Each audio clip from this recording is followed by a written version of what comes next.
Que Dieu soit loué. Alors, qu'as-tu compris ce soir? Et il y a une maman qui est là présentement. C'est à cause de tout ça, les gens me combattent. Hein. Ils me traitent de démoniaque. Là. Parce que quand ils commettent des bavures et qu'ils éclairent les gens là, ils disent voilà, vous avez dit, c'est un théologien des démoniaques. C'est un théologien des démoniaques. Il y a une maman qui a vraiment dit, c'est elle qui m'avait dit ça un jour. Elle était vraiment troublée. Elle m'a appelé. Depuis l'extérieur. Elle a actuellement, elle ne dit pas son nom. Il faut être sage. Elle est présentement en direct. Elle a mis mes chats en direct. Parmi toutes les mamans qui sont là. Elle dit, pasteur, dis-moi un peu, qu'est-ce qu'on appelle la théologie? Qu'est-ce qu'un théologien? Parce que les gens nous disent ici que tu es un théologien, que tu es du diable. À cause de ce que tu es un théologien, et tout. Ne suivez pas Danon, hein, l'apôtre Danon, c'est un théologien. Donc il est du diable. C'est ce qu'on les a dit. Il est du diable. Regarde Jésus-Christ. Ça va vous donner quoi même, tout ce que vous faites là? Ça vous donne quoi? Vous gagnez quoi dans ça? Hein? Dénigrer les gens.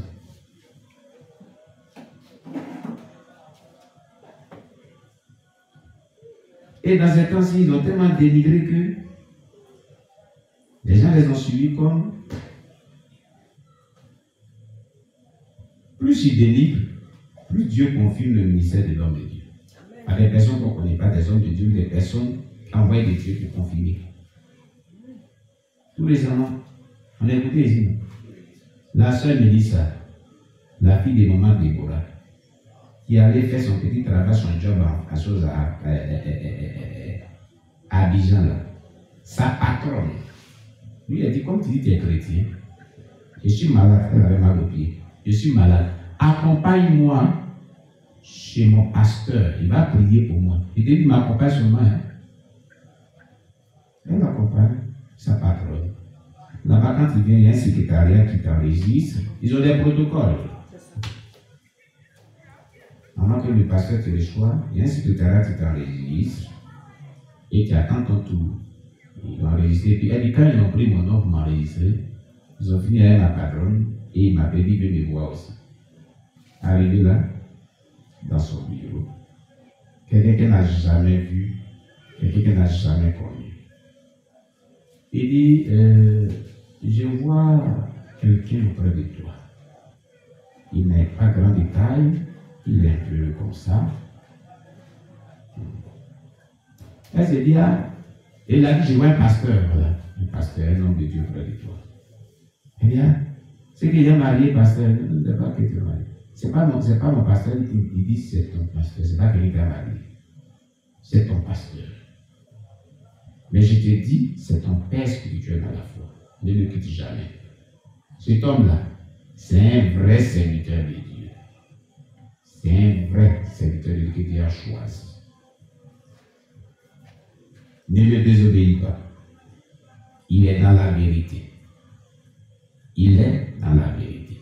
Vous l'avez écouté sinon. Et je l'ai appelé depuis vous avez parlé. Et vous avez relaté cette visite-là. Il est dans la vérité. Ne le critique pas. Tout ce qu'il te dit là, il faut faire. Ma fille, s'il n'est pas dans la vérité, je te dirai qu'il n'est pas dans la vérité. Mais je te dis la vérité. C'est un choisi de Dieu. C'est un oint de Dieu. Il est ton père spirituel. Ne le critique pas. Fais toujours tes dîmes avec lui. Il traverse un temps difficile. Mais c'est moi qui ai permis cela. C'est ce que Dieu disait. Hein? Je lui dis, l'homme de Dieu a traversé un temps difficile. Je lui ai permis cela, mais après cela, je vais l'élever plus grandement que possible. Et ceux qui le dénigrent, il dit, ceux qui le dénigrent là, il faut que ça soit public et tu dis ça directement pour que les gens entendent. Il n'a qu'à publier ce qui est dit là publiquement. C'est pour ça qu'on a publié publiquement ici. Vous l'avez à la raison. fais ça, il n'a qu'à publier ça, que les gens entendent. Ceux qui le dénigrent là, qui le calomnient, qui le dénigrent injustement, il n'a rien fait. Je vais les frapper. Si c'est les papes là, je vais les frapper. Donc, préviens les gens. Ceux qui sont autour de lui aussi, là-bas où il est là, qui ne changent pas et qui le dénigrent là, je vais les frapper. Ils n'ont qu'à se repentir. Ils n'ont qu'à changer. Si je ne veux pas être frappé. Toi, écoute-le. C'est un vrai serviteur de Dieu. Il traverse les plans ici. C'est moi qui ai permis celui-là, pour plus de l'aider encore. C'est quel jour même mon ami Zazie me disait. Le jeudi là, le jeudi, avant de faire, jeudi passé, avant de faire la nuit d'intercession, dans le direct de jeudi, nuit d'intercession de prière avec caractère prophétique, on l'a appelé, la soeur Elisa. J'ai non seulement mis l'écoute, j'ai mis ça en audio, et on l'a appelé, et elle a réparé les mêmes choses. Je vais vous exhorter à faire attention. Il y a serviteur de Dieu, et il y a serviteur de Dieu. Plus les gens le dénigrent, Dieu confie son ministère. Dieu dit attention, Dieu confie son ministère. Par exemple, moi je ne le connais pas. Je ne le connais pas. Je n'ai jamais vu celui qui a parlé. Elle aussi, elle ne le connaissait pas. Elle ne l'a jamais vu. Plus tu dénigres quelqu'un, plus Dieu confie son ministère, c'est dangereux. Tu t'attends d'aller sur un chemin très dangereux. Attention. Que le nom du Seigneur soit béni. Qu'as-tu retenu ce soir dans cet enseignement du concept de père à fils? Est-ce que père spirituel, mère spirituelle, père spirituel, enfant spirituel, est-ce que c'est bibliquement prouvé? Est-ce que c'est de Dieu? Et ceux qui le pratiquent, est-ce qu'ils sont dans la vérité? Ceux qui le pratiquent, est-ce qu'ils sont dans la vérité? Qu'est-ce que tu as compris ce soir? Qu'est-ce qui t'a marqué ce soir? Sur quoi Dieu a attiré ton attention? Oui, le frère Noé. Ma bishop. Viens ici. Attends, ma bishop. Il va prendre. Il va auprès de lui. Non, vous laissez le micro. Qu'est-ce que c'est qui est dit de prendre? Qu'est-ce que c'est qu'on fait ici? Prends. Ah, c'est toi, c'était pas ça. Va auprès de lui. Il n'a qu'à parler. Bon. Je vais d'abord rappeler quelque chose. Oui. Parce que on dit que à Dieu appartient la connaissance, l'intelligence et la sagesse. Oui. Il n'en fait pas à qui il veut. Ça veut dire qu'il n'y a pas d'homme intelligent, pas d'homme. C'est Dieu, quand tu lui es agréable, qui te donne ses qualités. Amen. Donc Dieu ne peut pas dire d'appeler l'homme, comme il a parlé des pharisiens, maître, parce qu'ils ne savent pas, c'est Dieu qui sait. Et c'est ce même Dieu qui a dit dans sa loi, enfants, honorez vos parents pour avoir longue vie. Vos pères, honore ton père et ta mère pour avoir longue vie. Ça, c'est le père physique. Mais alors, comme nous sommes confrontés à deux entités, le spirituel et le physique, Oui. s'il a dit, ce qu'on lit dans le spirituel sera lié. Donc, il y a une équivalence entre ces deux. S'il y a un père physique, il y a aussi un père spirituel. Bien sûr que oui. Donc les gens ne peuvent pas, ils ne veulent pas aller dans la profondeur de la parole de Dieu. Sinon, tout ce qui a été dit ici est clair, c'est du Père spirituel. Il a édionné ta foi chrétienne. Donc il t'a engendré. Parce que si tu ne crois pas en Christ, tu n'as pas le salut. Le fait de t'avoir amené à Christ, c'est qu'il t'a rapproché du salut. À toi de savoir marcher dans cette parole. C'est pourquoi Paul exhortait ses enfants à continuer d'eux. Donc je crois que comme vous l'avez dit, c'est peut-être l'orgueil qui fait que on s'est dit que, mais que tu le dises ou pas, il a cette connaissance spirituelle que Dieu lui a donnée, qui fait la différence entre lui et toi. C'est même pas la connaissance, il a l'onction de Dieu sur lui, c'est un choix de Dieu. Voilà. Donc je crois que ça ne doit pas poser des problèmes. Pour quelqu'un qui cherche le ciel, pas besoin le ciel. Sinon, voilà, quelqu'un qui dit d'être vraiment chrétien, ça ne doit pas lui poser problème d'appeler. Tout est, parce que Ecclésiaste 3,15, si Élie a appelé son père, père, dans l'Ancien Testament, ça veut dire que dans le présent, comme il est dit, il ramène ce qui a existé. Bien sûr. On doit continuer à appeler nos pères spirituels, Père. C'est tout. C'est ce que je veux dire. On acclame le Saint-Esprit. Dis qui d'autre aussi encore, qu'est-ce que tu as compris? Oui, le frère Serge. On va nous dire ce qui retient. Alléluia. Amen. Il y a une musique.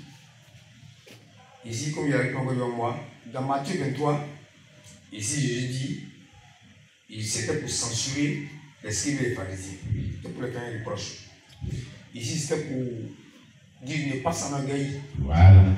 Il était un peu trop orgueilleux pendant qu'il était assis dans la chair de Moïse. Ouais, C'était pas dans la bien. vérité. Mais sinon, au temps d'Élisée et d'Élie, Jésus il était là, il y a toujours été fait par Jésus-Christ. Si à cette époque, Élisée a appelé, il dit mon père, Jésus était là. C'est lui qui est le Dieu. C'est lui qui est le Dieu. Jésus est Dieu. C'est lui qui était Dieu. C'est lui qui était Dieu. C'est lui qui est Dieu. C'est lui qui était Jésus. C'est lui qui est le Saint-Esprit. Voilà. Voilà. Donc, si à cette époque-là, il inspirait les grands prophètes comme ça, qu'ils appelaient mon père, ils appelaient les hommes comme mon père, et c'est lui qui les inspirait, c'est que ici, c'est pour censurer les scribes, les pharisiens. Le contexte, c'est les censurer. Sinon, après, il y a les grands prophètes qu'il a fait venir appeler comme Paul et autres, avec différents passages dans le témoin de la Bible, que on peut appeler quelqu'un sur la spirituelle comme l'a dit le frère Loué, pour l'accorder à celui qui dit. On appelle quelqu'un mon fils, mon père, selon la parole. Comment tu l'as initié à l'approcher à la foi. Voilà. Donc, en ce sens-là, Jésus, il disait aux gens qui étaient trop autant de ne pas se faire appeler Rabbi ou père dans les assemblées. Oui. C'est ce qu'il faut voir. Oui. Sinon, dans le côté spirituel, il y a ton père spirituel, il y a ton mère spirituelle. C'est ce qu'il a compris. Amen, c'est tellement bien dit. Dieu bénisse le frère Serge. Alléluia. Voilà. Oui, est-ce que la sœur Marie de Magdala, vous avez quelque chose à nous dire de tout ce qu'on a dit? Vous avez quelque chose à nous dire aussi? Bon, c'est que vous avez compris que vous voulez ajouter.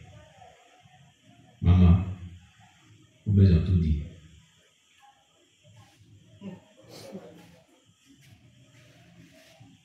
Peut-être qu'elle n'est pas inspirée ce soir. D'accord. Et maman Bishop, toi-même, qu'est-ce que tu as à nous dire? Maman Bishop, qu'est-ce que tu as à nous dire? Elle fait comment? Puisque la verbe, on prend la caméra. Vous n'avez rien à nous dire. Oui, prends. C'est elle qui a fini les gens tout à l'heure. Vous avez fini. Maman Bishop va quelque chose à nous dire. Maman Angéline. C'est l'autre maman Bishop ici, c'est comme ça on l'appelle ici. Je dit maman Bishop. Approche-toi d'elle. Il ne faut pas être loin. Voilà, approche-toi. Oui, maman Bishop, maman Angéline.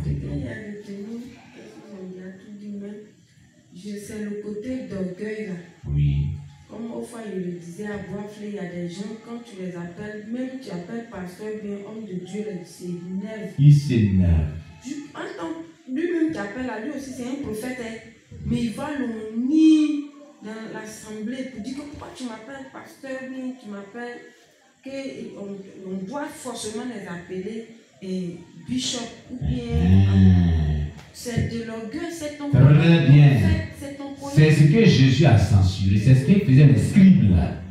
En tout cas, ce qui était dans les développés est très important. C'est ton collègue, donc il a le droit de t'appeler prophète ou bien pasteur. Oui. Ce n'est même pas un fidèle, mais tu t'énerves, puis tu cries sur lui comme ton enfant, c'est l'orgueil. C'est l'orgueil. C'est l'orgueil, donc c'est de ça que le Seigneur est en train de parler. Voilà pour les pharisiens. Il ne faut même pas dire à quelqu'un, appelle-moi mon père, bien appelle-moi. Tu n'as pas même dit ça. Quand la personne te regarde là, ta manière même de faire là, ça a mené à la personne même à t'appeler papa ou bien bishop. Ce n'est pas à toi de dire à quelqu'un, appelle-moi comme ça. C'est ça. Donc c'est de ça que le Seigneur est en train de parler. Amen.